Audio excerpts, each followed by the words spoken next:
नमस्कार दोस्तों, मेरे channel study by Deepa Soni में आपका स्वागत है। आज मैं आपके लिए टॉप 50 क्वेश्चन आंसर लेकर आई हूँ जंतु ऊतक से संबंधित। तो वीडियो पर लास्ट तक बने रहें। चैनल पर नए आए हैं तो चैनल को सब्सक्राइब कर बेल आइकन को क्लिक कर लें। क्वेश्चन नंबर फर्स्ट, किसके कारण स्क्लेरन काइमा कोशिकाओं की दीवार मोटी होती है? Answer lignin. लिग्निन के कारण स्क्लेरन काइमा कोशिकाओं की दीवार मोटी होती है। क्वेश्चन नंबर सेकंड, कौन एक जटिल स्थायी ऊतक है? Answer xylem. जाइलम एक जटिल स्थायी ऊतक है। क्वेश्चन नंबर थर्ड, कौन सा ऊतक पौधों के प्रकाश संश्लेषक हिस्सों से सामग्री के परिवहन में मदद करता है? Right answer phloem. फ्लोएम जो ऊतक होता है वह पौधों के प्रकाश संश्लेषक हिस्सों से सामग्री के परिवहन में मदद करता है। क्वेश्चन नंबर 4, स्क्लेरन काइमा में कोशिका भित्ति किसके कारण मोटी होती है? Answer lignin. स्क्लेरन काइमा में कोशिका भित्ति लिग्निन के कारण मोटी होती है। क्वेश्चन नंबर 5, निम्नलिखित में से कौन सा एक सरल स्थायी ऊतक नहीं है? Answer xylem. जाइलम एक सरल स्थायी ऊतक नहीं है। क्वेश्चन नंबर 6, कौन सा ऊतक पौधों को कठोर और दृढ़ बनाता है? आंसर स्क्लेरन काइमा। स्क्लेरन काइमा ऊतक पौधों को कठोर और दृढ़ बनाता है।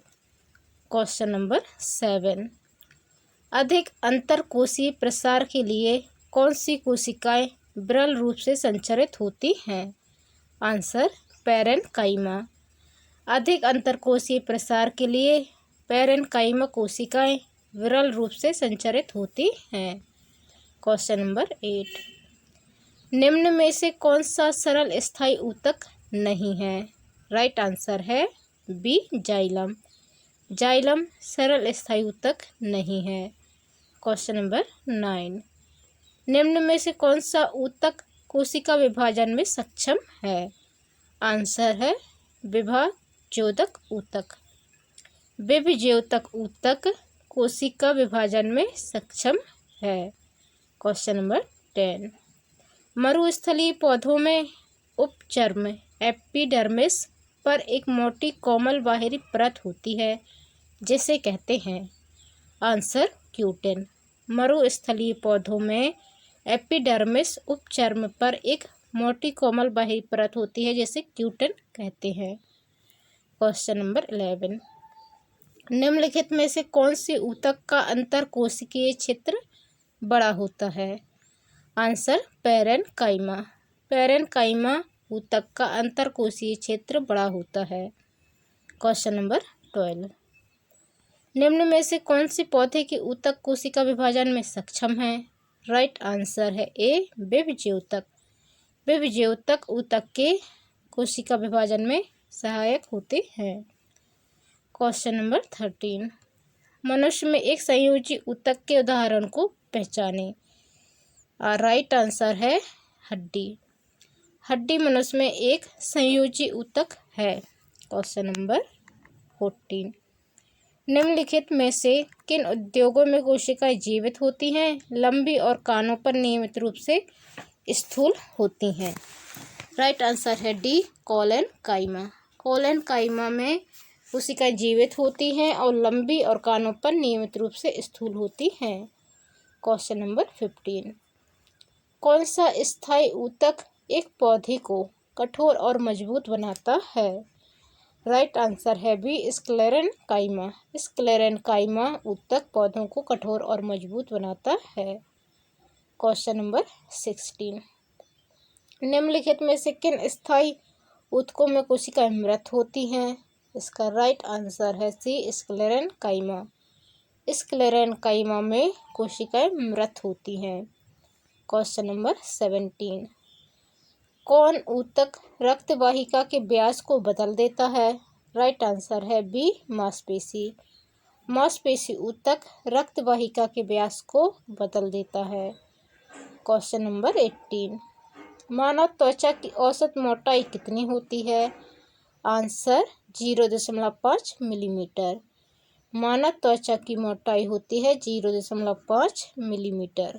क्वेश्चन नंबर 19, निम्नलिखित में से कौन सा मानव शरीर की परमाणु संरचना का एक हिस्सा नहीं है?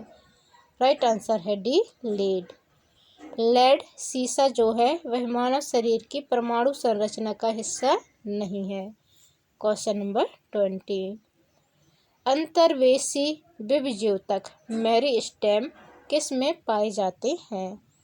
राइट आंसर है बी, पार्श्विक कली। अंतर्वेशी विभज्योतक पार्श्विक कली में पाए जाते हैं। क्वेश्चन नंबर 21, बहुत तृणों की पत्तियां वलित और अनवलित होने में समर्थ होती हैं क्योंकि? राइट आंसर है ए, उनके मध्य रागे घेरे और स्पंजी पैरेन्काइमा में विभेदित नहीं होते हैं। क्वेश्चन नंबर 22, एक मानव शरीर में अनैच्छिक मांसपेशियां कहाँ होती हैं? राइट आंसर सी, दिल। एक मानव शरीर में अनैच्छिक मांसपेशियां दिल में होती हैं। क्वेश्चन नंबर 23, ऊतक क्या होता है? राइट आंसर है इसका डी, वह कोशिकाएं जो मूल रूप से दिखने में और कार्य करने में समान होती हैं ऊतक कहलाती हैं। क्वेश्चन नंबर 24, स्थायी ऊतकों के निर्माण के लिए एक स्थायी संरचना, आकार और क्रिया अपनाने की प्रक्रिया को क्या कहा जाता है? इसका राइट आंसर है ए, विभेदन। स्थायी ऊतकों के निर्माण के लिए एक स्थायी संरचना, आकार और क्रिया अपनाने की प्रक्रिया को विभेदन कहा जाता है। क्वेश्चन नंबर 25, ऊतकजन जिसके बाह्य त्वचा बनती है वह है? राइट आंसर है ए, त्वचाजन। ऊतकजन जिससे बाह्य त्वचा बनती है वह त्वचाजन कहलाता है। क्वेश्चन नंबर 26, ऊतक संवर्धन की अवधारणा किसकी थी? राइट आंसर ए, हॉफमिस्टर। ऊतक संवर्धन की अवधारणा हॉफमिस्टर की थी। क्वेश्चन नंबर 27, कथन एक, सम्मिश्र ऊतक एक से अधिक प्रकार की कोशिकाओं से बनता है। कथन 2, विभज्योतक मेरिस्टेम ऊतक मेरिस्टेम स्थायी ऊतक के उदाहरण हैं। तो इसमें हमें बताना है कौन सा सही है और कौन सा सही नहीं है। तो इसका राइट आंसर है सी, दोनों सही हैं। सम्मिश्र ऊतक एक से अधिक प्रकार की कोशिकाओं से बनता है, राइट। विभज्योतक स्थायी ऊतक के उदाहरण है, ये भी राइट है। क्वेश्चन नंबर 18, चालनी पट्टी का एक भाग है। राइट आंसर है डी, पोषबाह्य फ्लोएम का। चालनी पट्टी का जो है फ्लोएम का एक भाग है। क्वेश्चन नंबर 29, जल संवर्धन विधियों से पादप उगाने की प्रणाली को कहते हैं। आंसर जल संवर्धन। जल संवर्धन विधियों से पादप उगाने की प्रणाली को जल संवर्धन कहते हैं। क्वेश्चन नंबर 30, द्विबीज तने में दारू और पोषवाह्य के बीच में उपस्थित परत है। इसका राइट आंसर है ए, यथा कैम्बियन। द्विबीज तने में दारू और पोषवाह्य के बीच में उपस्थित परत एधा कैम्बियन है। क्वेश्चन नंबर 31, उपांगों फन में दारू जाइलम है। राइट आंसर सी, ब्राह्य आदि दारुक। उपांगों फन में दारू जाइलम ब्राह्य आदि दारुक है। क्वेश्चन नंबर 32, पोषवाह्य फ्लोएम का दूसरा नाम है। Answer D, bast. पोषवाह्य फ्लोएम का दूसरा नाम बास्ट है। क्वेश्चन नंबर 33, ऑक्जेनोमाइट मीटर का प्रयोग करते हैं। आंसर वृद्धि दर नापने में। ऑक्जेनोमाइट मीटर का प्रयोग वृद्धि दर नापने में किया जाता है। क्वेश्चन नंबर 34, किस ऊतक के नख, खुर और सींग बने होते हैं? राइट आंसर है सी केराटिन। केराटिन ऊतक के नख, खुर और सींग बने होते हैं। देखिए, जंतु में हम भी आते हैं और जानवर भी आते हैं। आपको पता ही होगा कि पूरी जो है उसे दो जगतों में बांटा गया है। पादप जगत जिसमें पौधे आते हैं और जंतु जगत जिसमें हम सभी आते हैं। तो नख, खुर और सींग जो है वो केराटिन के बने होते हैं। क्वेश्चन नंबर 35, हमारे शरीर में कुल कितनी मांसपेशियां होती हैं? इसका राइट आंसर है बी 639। हमारे शरीर में कुल 639 मांसपेशियां होती हैं।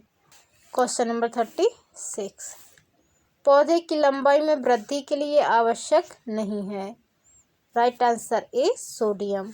पौधे की लंबाई में वृद्धि के लिए सोडियम की आवश्यकता नहीं होती है। क्वेश्चन नंबर 37, अशुद्धि से पूर्ण रूप से मुक्त परम शुद्ध जल को कहा जाता है। आंसर ए अशुद्ध जल। अशुद्धि से पूर्ण रूप से मुक्त जो परम शुद्ध जल होता है उसे अशुद्ध जल कहा जाता है। क्वेश्चन नंबर 38, पौधे की चालनी नलिका कोशिकाओं और स्तनधारियों की लाल रक्त कोशिकाओं की संरचना में एक विशेष समानता है। आंसर है केंद्र की अनुपस्थिति। पौधों की चालनी नलिका कोशिकाओं और स्तनधारियों की लाल रक्त कोशिकाओं की संरचना में समानता है और वह समानता है केंद्र की अनुपस्थिति, मतलब इन दोनों में केंद्र नहीं होता है।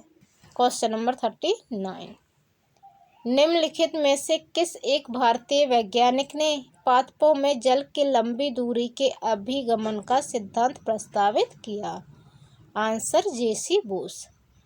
जेसी बोस ने पादपों में जल के लंबी दूरी के अभिगमन का सिद्धांत प्रस्तावित किया है। क्वेश्चन नंबर 40, समवहनी वैक्यूलर पौधों में पानी ऊपर किससे जाता है? राइट आंसर है डी जाइलम टिश्यू। समवहनी पौधों में पानी ऊपर जाइलम टिश्यू से जाता है। क्वेश्चन नंबर 41, पौधे का वह भाग जो पानी एवं विलेयों को जड़ों से पौधों के अनेक भागों में ले जाता है वह है? Answer B xylem. पौधों का वह भाग जो पानी और विलेयों को जड़ों से पौधों के अनेक भागों में ले जाता है वह जाइलम है। क्वेश्चन नंबर 42, पौधों में जल के ऊपर की ओर गति कहलाती है? राइट आंसर डी रसारोहण। पौधों में जल की ऊपर की ओर जो गति होती है उसे रसारोहण कहते हैं। क्वेश्चन नंबर 43, शरीर में सबसे अधिक पाया जाने वाला ऊतक है? आंसर ए संयोजी ऊतक। शरीर में सबसे ज़्यादा पाया जाने वाला ऊतक संयोजी ऊतक है। क्वेश्चन नंबर 44, मांस में संवहन ऊतक बने होते हैं? राइट आंसर ए मृदुतक। मांस में संवहन ऊतक मृदुतक के बने होते हैं। क्वेश्चन नंबर 45, फ्लोएम द्वारा खाद्य पदार्थ मुख्यतः स्थानांतरित होता है? राइट आंसर सी सुक्रोज के रूप में। फ्लोएम द्वारा खाद्य पदार्थ मुख्यतः सुक्रोज के रूप में स्थानांतरित होता है। क्वेश्चन नंबर 46, अधिकांश स्वपोषी पादप ऊर्जा को किस रूप में संचय करते हैं? Right answer C starch. अधिकांश स्वपोषी पादप ऊर्जा को स्टार्च के रूप में संचय करते हैं।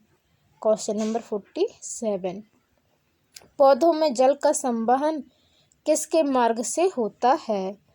राइट आंसर है सी जाइलम। पौधों में जल का संवहन जाइलम के माध्यम से होता है। क्वेश्चन नंबर 48, कौन ऊतक रक्त वाहिका के व्यास को बदल देता है? राइट आंसर बी मांसपेशी। मांसपेशी ऊतक रक्त वाहिका के व्यास को बदल देता है। क्वेश्चन नंबर 49, मानव त्वचा की औसत मोटाई कितनी है? Answer 0.5 millimetre. मानव त्वचा की औसत मोटाई 0.5 मिलीमीटर है। क्वेश्चन नंबर 50, पौधों की लंबाई में वृद्धि के लिए आवश्यक नहीं है? राइट आंसर ए सोडियम। पौधों की लंबाई में वृद्धि के लिए सोडियम आवश्यक नहीं है।